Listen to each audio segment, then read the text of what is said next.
All right, let's get into the good stuff. Germ, if you are one of the two people watching, turn it off because you're not going to want to see this.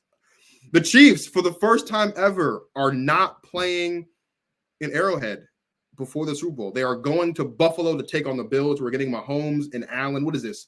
Part 3 in the playoffs specifically. This is like the 4th or 5th time they played each other. There's no real thing here. I mean, who you got and why, man? Germ, if you listening, hey, I'm gonna go with the same pick I picked last night on the show. It's the Bills, man. I think this is the game they get them. It's on the road. Patrick Mahomes' first road playoff game ever, and it's Buffalo, which means it's a chance of shitty weather, fans shoveling the snow 20 minutes before the game. And I just think the Bills team is coming alive at the right time, man. Josh Allen is playing good, clean football. That defense is not that offense is not relying on him. They actually have a running game that they're using, and the defense is actually playing well. They're getting healthy. So I think this is the best chance for them to do it. And also, I think we've seen the ceiling of the Chiefs this year. I think I've seen what they can, the highest level they can achieve with this team they have currently. The Bills, I don't think we've seen it yet. I don't think we've seen what their ceiling is when everything's clicking with that roster. So I think at home, I think they get them. So I agree. I do have the Bills winning this game because they're the better team. And in the playoffs, when you are the better team, 9 times out of 10, you win that football game.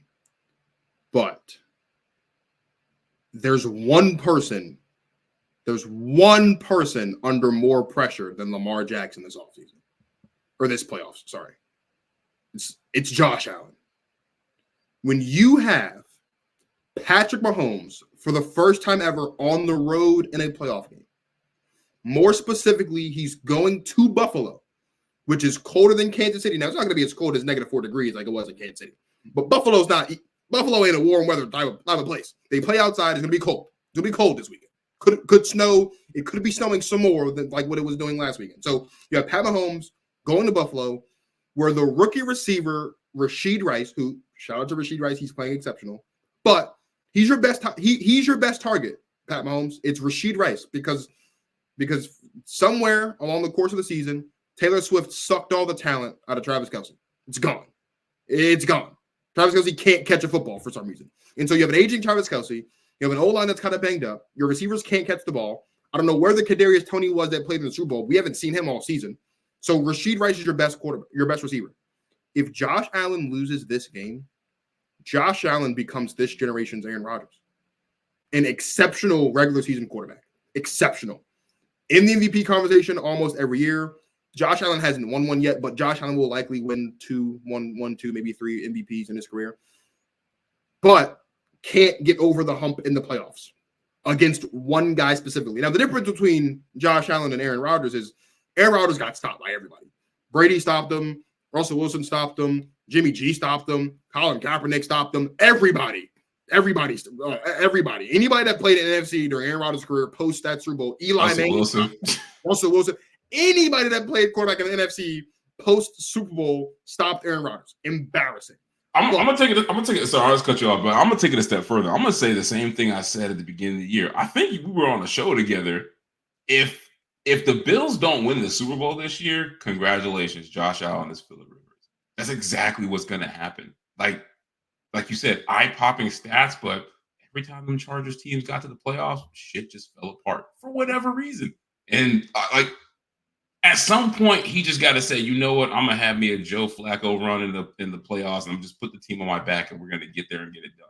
Like, this game is the first step in showing me that they're over that mental hurdle. Like, this Chiefs team is not the best one they faced, but it's still Patrick Mahomes and Andy Reid.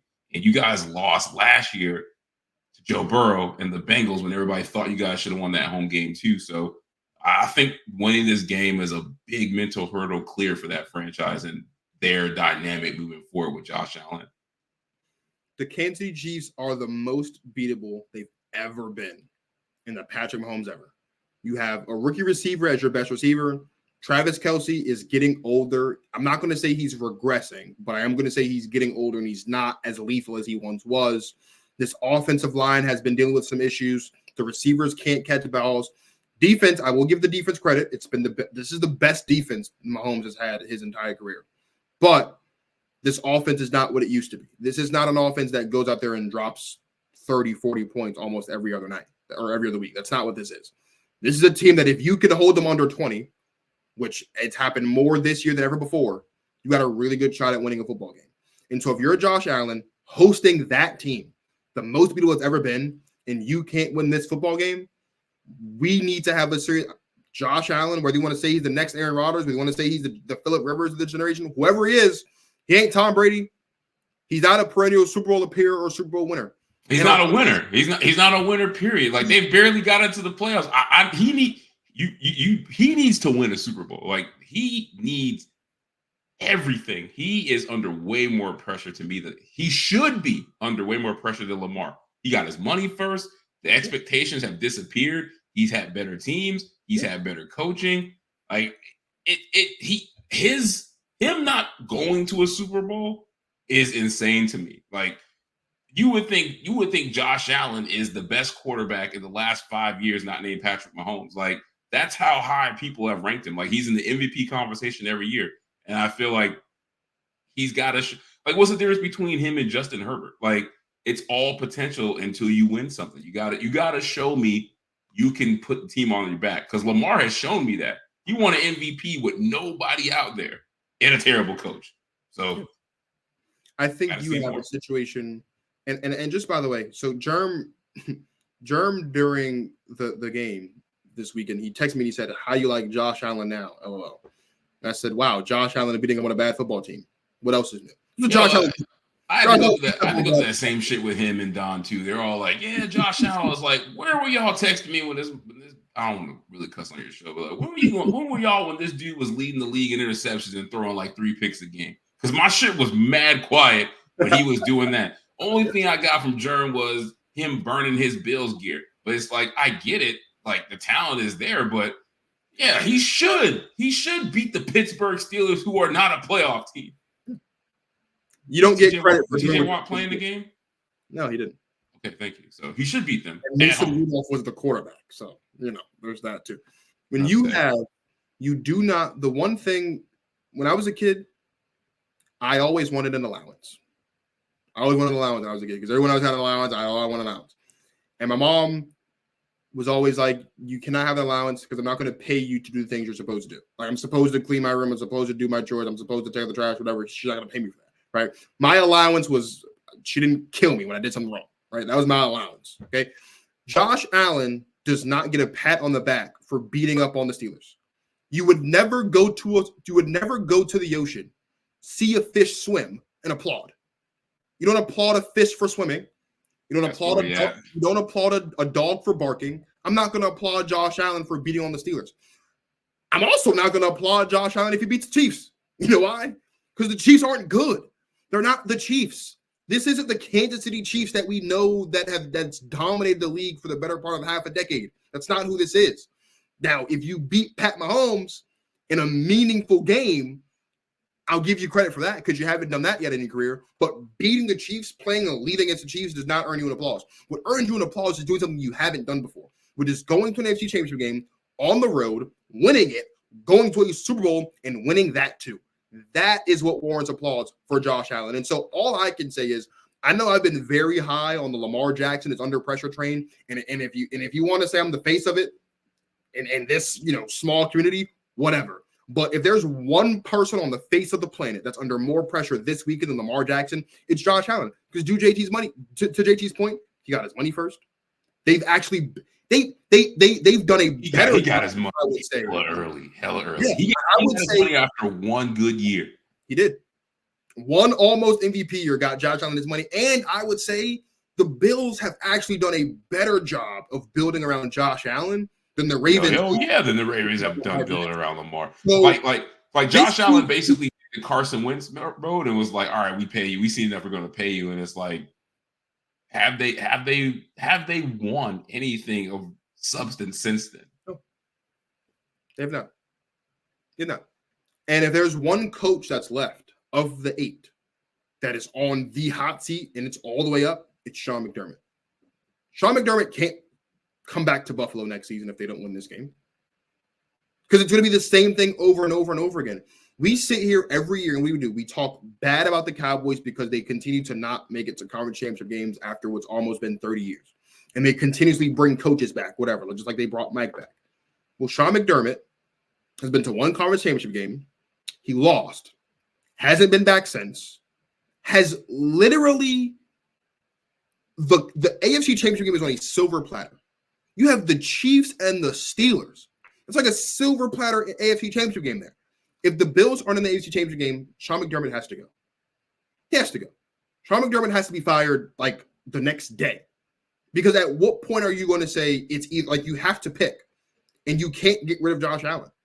Because there's one, two, maybe there's like 2 or 3 guys. I'd say 2 at most, if all of them are available. There's 2 guys better than Josh Allen in the league. Pat Mahomes, Joe Burrow. They're not available. So you're not getting rid of Josh Allen. You have to get rid of the coach. You put Mike Vrabel in Buffalo, I think they do a better job than Sean McDermott. Bro, you put hey, look, man. Look. Mike Vrabel, Bill Belichick might be the only person that can do it. Like, Mike Vrabel ain't going to coach league-leading turnovers out of Josh Allen, man. He's not. The only person that could do that, the only person that could do that has proven they can do that is coaching for the New York Giants. That's the only guy in the league that has proven that I can make Josh Allen play turnover-free football. Everybody else, good luck. I just know Josh Allen and the Bills are under a lot of pressure because this has been their biggest roadblock. It's always been the Chiefs. And here we are again. The Chiefs are once again standing in your way, and for the first time ever, you're the better team. So you have to get it done. You have to get it done. So, real quick, just so we're on the same page, Championship Sunday next week is who and who? Ravens and Packers. So you have the Ravens and the Packers going to the Super Bowl? Yeah, because I had the Cowboys and y'all beat them. And I picked the Packers to beat the 49ers, so. That's interesting. I at the beginning of the season, my pick was Bengals-Cowboys. Bengals pretty much the season hurt. Cowboys got embarrassed last week. Since then, I am very, very high on the CJ Stroud train, as we all know. I am taking the Texans and the Packers in the Super Bowl. Simply because I'm taking the Texans and the 49ers. I don't think we're going to beat the 49ers. Now, next week, I can change that if the 49ers lose, and I'm making Texans-Packers. But as of right now, it's Texans-49ers. The 49ers are the best team in the NFC. I think the Texans beat the Ravens. If the Texans beat the Ravens, I don't care if it's the Chiefs or the Bills. They're beating them. I'm confident in that. And CJ Stroud becomes the first quarterback in NFL history to lead their team to a Super Bowl in his rookie season, which just, bro, give him all, bro. CJ Stroud is here. CJ Stroud's that guy.